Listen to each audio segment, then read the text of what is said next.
Welcome to the Expat Edge with Marcus and Matt, where we answer your questions about becoming an expat to help you thrive abroad.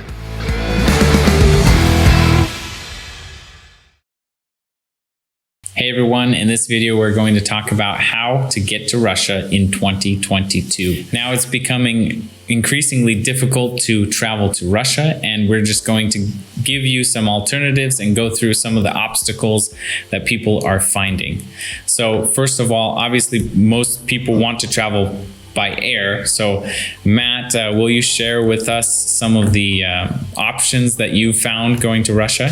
Sure. So, the option to fly to Russia with layover is obviously possible from just about anywhere on the planet. Turkish Airlines, Qatar Airlines, Emirates, and Etihad are probably the big four in terms of where you can fly from or fly through. From any major US city, you can fly on one of those four airlines and get to Moscow with a layover. The ticket prices are insane compared to flying anywhere else in Europe. And so that's led to a lot of people thinking about alternate ideas, flying to Helsinki, for example, and crossing the border, Estonia or Lithuania, Latvia, although I think, is it Latvia or Lithuania? It's closed the border completely to Russia.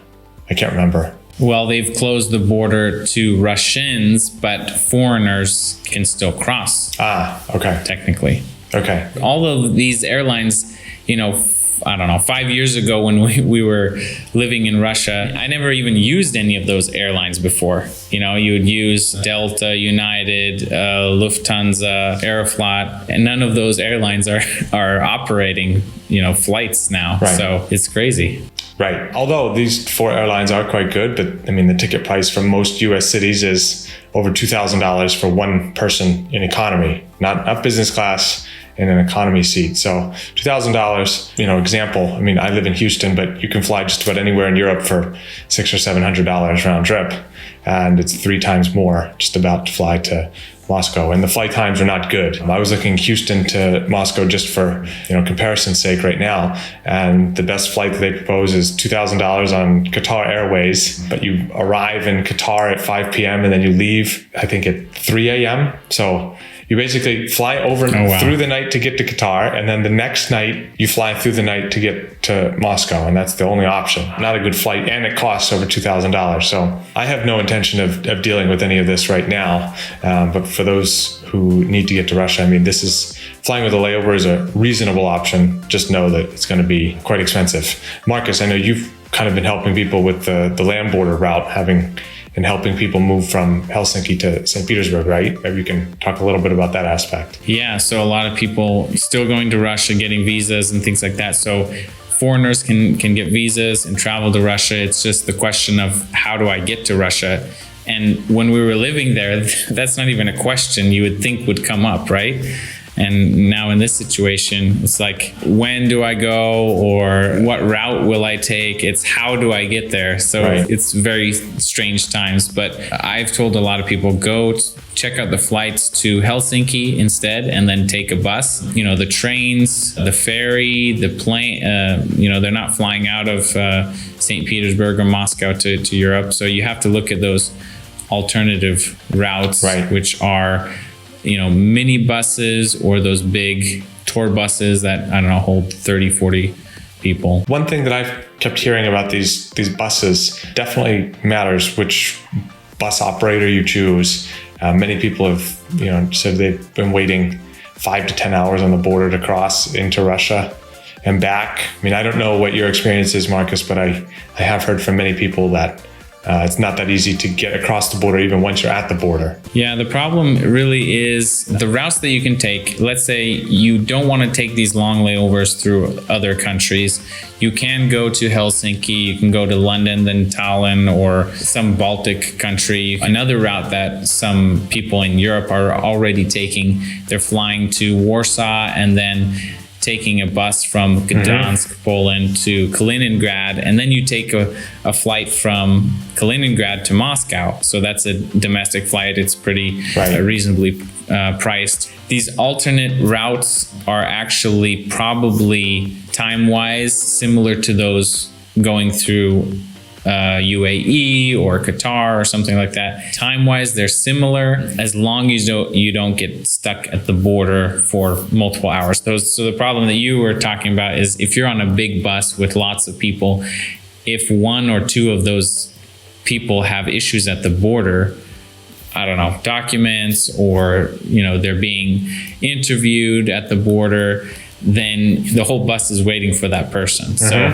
it can be Tallinn or Helsinki. Going to St. Petersburg on a bus could take 9-10 hours. The actual driving time would be about 5 hours from Helsinki to St. Petersburg, but with that, staying at the border, it's 4, 5, 6, and you never know depending on what the line is like at the border. Another issue that just started is Russians can't go into these Baltic countries or Poland now, so there'll be less Russian tourists going. So that could potentially alleviate some of the waiting time.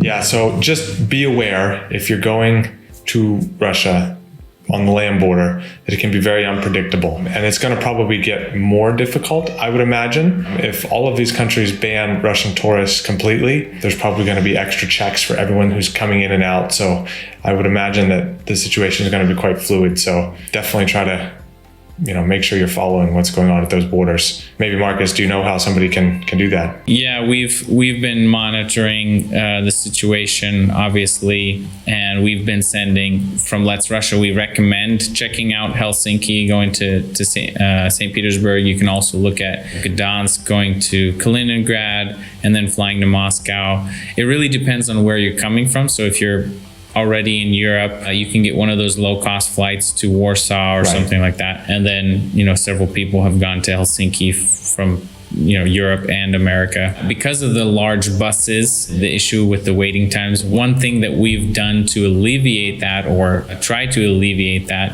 is we've started a smaller shuttle service that holds, up to 10 people, a van that holds up to 10 people. So that allows us to help people get over the border fast, or through border control faster than a huge bus that would be carrying 20 to 30 tourists at a time. So if you're headed to Russia, I'll leave a link down in the description for our shuttle service. You can just request a date, let us know when you're headed to Russia via Helsinki and St. Petersburg. Check those routes out. But otherwise, just get online and see what all the options are as far as prices, routes, layovers, and then compare that with actually stitching a route together, through Helsinki, Tallinn, Gdansk, Kaliningrad, things like that. Well, I think one of the things that people should probably keep in mind is that if you're going to Russia for a week, for example, it's probably better paying the money, because the time, if you need to get to Moscow, for example, and you fly into Helsinki, that's going to take a massive amount of time just getting across the border. So for example, if you fly from the US to Moscow, it's quite easy. Turkish Airlines is one of the most expensive ways to get there, although all of the flights seem to line up from most of the major cities. That if you're flying on Turkish, there's a very small layover in Istanbul. So you've got the 10 hours to get to Istanbul, and then two hours layover, let's say, and 3.5 hours to Moscow. So you've got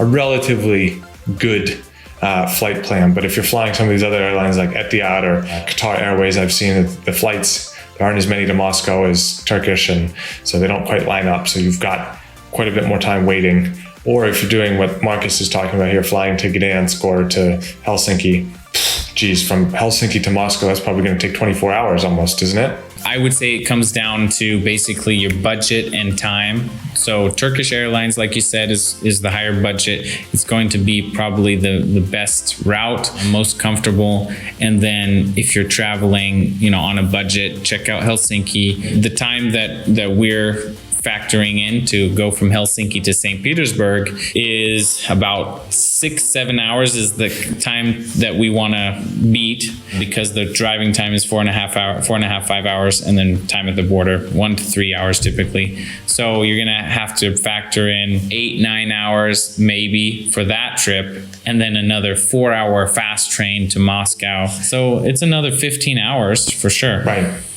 So that's the situation right now, getting to Russia in 2022, how to do it, what routes you can take. You'll have to be creative. I hope this was helpful, and comment in the section below if you've already taken one of those routes, and let other people know how to get to Russia. Thanks for watching. We'll see you in the next video.